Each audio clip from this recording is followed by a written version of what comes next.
This video describes a reliable technique for reducing ankle fractures. It is important to perform prompt and accurate reduction to relieve threatened skin, correct any neurovascular compromise, reduce the patient's pain, prevent subsequent swelling, and allow early discharge from the ED. Indications for this technique are unstable external rotation or abduction injuries where the talus is subluxed and dislocated. These include, but are not limited to, supination external rotation injuries, pronation external rotation injuries, and pronation abduction injuries. It is not indicated for stable ankle injuries, supination adduction injuries, and pilon fractures. The goals of reduction and stabilisation are to have the talus under the tibia on the AP view, the talus aligned under the tibia on the lateral view, the foot in plantigrade position, and a well moulded and stable plaster. Achieving this will protect the skin, restore any neurovascular deficit, reduce the patient's pain, prevent further swelling, and allow for prompt, definitive surgical management. I shall now describe the technique.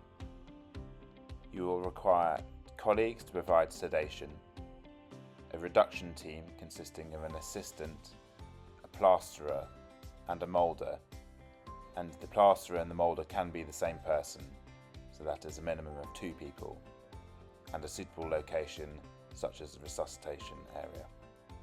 The kit you will require is as shown here. Make sure you have all the kit ready before you start and the team is clear with the plan. Step 1. The sedation team must provide adequate sedation. Ensure that you have checked and documented the neurovascular status and skin condition before sedation is given. Step 2. The reduction, and this is shown for a right ankle fracture.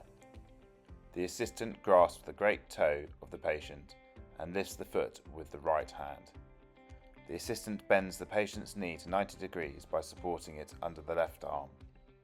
This manoeuvre allows the gastrocnemius muscle to be relaxed, pulls the talus forwards, supinates the foot and places it in a plantigrade position.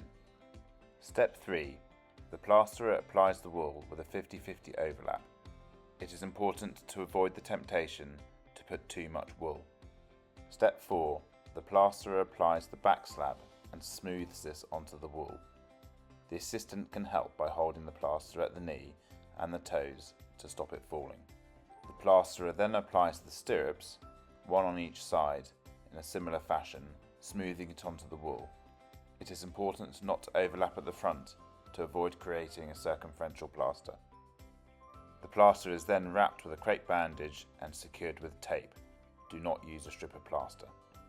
We now move on to the moulding, which is the most important part. The moulder, who may also have been the person applying the plaster, places the patient's foot on their abdomen. Internally rotating the hip and swinging the leg out to the side may assist with this. The assistant keeps the knee in flexion. The moulder places the palm of their right hand approximately halfway up the tibia on the medial side, applying laterally directed pressure. The left hand is applied on the lateral aspect of the foot at the level of the calcaneus. Note, not at the level of the lateral malleolus. And with the palm, medial directed pressure is applied. The assistant provides counter support and continues flexion at the knee. Here we see a diagram of where the pressure should be applied and a photo to match. The plaster should be banana shaped towards the medial side. Do not apply pressure to the malleoli. Use long levers and ensure that the position is held until the plaster has cured. Once complete, the foot should be in plantigrade and the plaster should look bananaed from the front view. Check and record the neurovascular status of the limb. Finally, get an AP and lateral radiograph to confirm your reduction. A few tips and tricks. You are aiming to reverse the mechanism of the injury, so understand the mechanism before doing the reduction. Sometimes the talus may be locked, and so if the deformity does not improve when lifted by the great toe, you may need to initially apply traction to unlock the talus before lifting the foot. Swinging the foot off the side of the bed by internally rotating the hip allows the moulder to rest the foot on their abdomen, holding it in plantigrade. In cases where the talus has fallen posteriorly, often when there is a large posterior malleolar fracture, maintaining upward traction of the great toe and applying posterior as well as medial pressure on the calcaneus can be beneficial. Do not push directly on the malleoli. Use long levers. Do not be tempted to release pressure until the plaster is hard, otherwise it will just bend back.